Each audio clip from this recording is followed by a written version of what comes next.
네, 안녕하세요. 본격 공부작업 팟캐스트 서울대는 어떻게 공부하는가 한재우입니다. 우리는 지금 칼라스타가 지은 운의 탄생을 보고 있습니다. 지금까지 운의 요소들을 몇 가지 쭉 살펴보았습니다만 어떤 것들은 지금 당장 내가 가질 수 없는 것이라 여겨지는 가치들도 있었습니다. 예컨대 좋은 외모가 운에 영향을 미친다고 할 때 그 사실을 알았다고 해서 지금 당장 날씬해지거나 잘생겨질 수는 없는 노릇이죠. 자신감이 있으면 운이 좋다고는 해도 지금 당장 억지로 자신감이 있는 척 거짓 흉내를 내기가 쉽지는 않습니다. 효과가 없는 건 아니지만 적어도 이런 연습들은 꽤 많은 반복과 시간을 필요로 해요. 그런데 오늘 나오는 요소는 평범한 사람도 외모가 보통 수준이거나 특별히 인맥이 없거나 집안이 금수저가 아니더라도 누구나 할 수 있는 행운의 요소입니다. 바로 자제력이에요. 저는 개인적으로 이 자제력이 굉장히 큰 비중을 차지한다고 생각해 왔습니다. 무한한 자제력만 있으면 못할 것이 없지 않을까라고 내심 생각하기도 했죠. 그런 생각도 틀린 건 아니지만 이런 운에 관한 책을 보면 세상에는 자제력만으로 거머쥘 수 없는 선물들이 존재하기는 합니다. 완벽하게 우연한 행운 같은 건데요. 그러나 그렇다고 해도 이 자제력은 말 그대로 아무것도 가진 것이 없는 빈 털털이일지라도 손에 쥐을 수 있는 강력한 행운의 연장인 것은 사실이에요.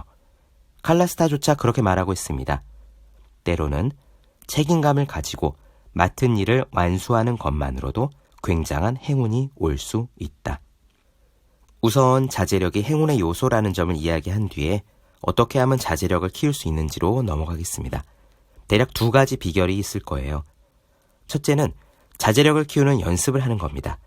아주 작은 건에서부터 커피 한 잔을 섭취할 것인가, 콜라를 마실 것인가와 같은 아주 작은 건에서부터 자제력을 의도적으로 키워가면 자제력은 향상됩니다. 그리고 2번째, 자제력을 발휘하기 위해서는 아예 자제력을 발휘해야 할 상황에 가지 않는 거죠. 회식 자리에 가서 덜 먹으려고 애쓰지 말고 아예 회식 자리를 안 가는 겁니다. 오늘 이야기는 누구나 행운을 업그레이드 할 수 있다는 점에서 중요합니다. 그럼 직접 들어보시죠. 바로 시작하겠습니다.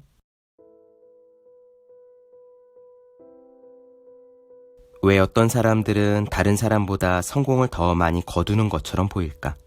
그에 대해 오컴의 면도날 같은 가장 간단한 대답을 한다면 그들은 성공에 필요한 것을 하기 때문이다. 예컨대 버클리 음대를 졸업한 시버스는 뮤지션 류이치 사카모토가 일본 순회 공연에 필요한 기타 리스트를 구하고 있다는 것을 우연히 알았다. 그 얘기를 듣자마자 시버스는 밤을 꼬박 새워서 새로운 기타 곡을 편곡하고 녹음했다. 이튿날 그는 트랙 작업을 한 뒤에 데모 테이프를 사카모토에게 건넸다. 임시 연주자 자리를 따낸 그는 일본 순회 공연에 함께했다. 그렇다. 무언가에 타고난 듯 보이거나 외모가 훌륭하거나 테니스를 치는 것만이 행운을 얻을 수 있는 유일한 길은 아니다. 때로는 책임감을 갖고 주어진 일을 마무리 짓기만 해도 된다. 자신의 행동을 통제할 수 있다면 행운이 따를 기회를 만들어내고 포착할 수 있다. 배우, 가수, 프로 운동선수처럼 선망받는 직업을 가진 사람들도 남은 평생 자신이 좋아하는 일을 하기 위해 꼭두새벽부터 일어나 이동하고 리허설을 하고 훈련을 하고 먹고 입는 것에 신경을 쓰고 기자회견을 하는데 삶의 많은 시간을 보낸다. 누구에게나 자신을 유혹하는 약점이 존재한다는 것과 자제력이 곧 자신감이라는 것을 인정한다면 우리는 삶이라는 연장통에 행운을 더해줄 또 하나의 도구를 갖춘 셈이 된다. 지능이라는 것은 행운을 더해주는 귀중한 자산이지만 그것만 가지고는 뛰어난 학문적 성취를 거둔 사람들을 절반밖에 설명해주지 못한다. 그 이유 가운데 하나는 지능이란 개인이 자신의 온갖 능력을 다 발휘할 때 얼마만큼 일을 성취할 수 있는지를 가늠케 해주는 지표에 불과하기 때문이다. 차분한 일상 속의 행동 패턴을 봐야 실생활에서 어떤 성과를 낼 수 있는지 제대로 알 수 있다. 왜냐하면 압박감이 없는 상황에서 우리의 처신을 결정하는 것은 바로 이런 일상 속의 행동 패턴이며 우리가 효율적으로 일상의 순간들을 보낼 때 그로 인해 커다란 성공을 거둘 수 있기 때문이다.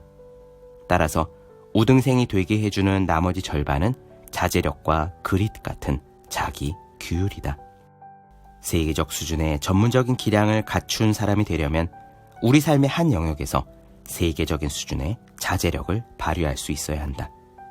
그런 이유로 사회학자 댄 챔블리스는 올림픽에 출전한 수영 선수들에 대해서 그들의 에너지는 매우 신중하게 발산된다 라고 말했다.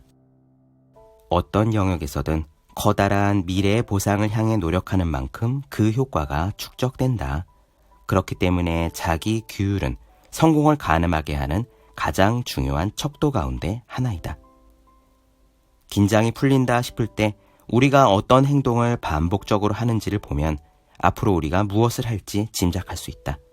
그래서 자제력은 사람들에게 믿음을 줄 수 있는 지름길이기도 하다. 시버스처럼 어떤 상황에서도 일을 해내는 사람들은 다른 사람들의 신뢰를 얻어 좋은 평판과 더 많은 기회를 얻게 된다. 그렇다면 자제력도 학습이 가능할까? 자기 규율은 우리가 배울 수 있는 능력일까? 아니면 타고나는 능력일까? 학자들은 자기 규율이 높이뛰기와 비슷하다고 한다. 운 좋은 소수에게 특히 쉬운 것이지만 그래도 누구나 그 기량을 향상할 수 있다고 말이다. 오래전에 스탠퍼드 대학의 심리학자 월터 미셸은 아이들이 커다란 미래의 보상을 위해 눈앞의 만족을 얼마나 미룰 수 있는지를 연구하기 시작했다. 그 유명한 연구에서 연구자들은 4살짜리 아이들에게 15분 뒤에 자기들이 돌아올 때까지 가만히 기다리면 더 좋아할 만한 것을 주겠다고 말했다. 참을성이 있는 아이라면, 그래서 마시멜로를 참을 수 있는 아이라면 훗날 SAT 고득점과 같은 바람직한 성과를 낼 수 있으리라는 예측을 할 수 있었다.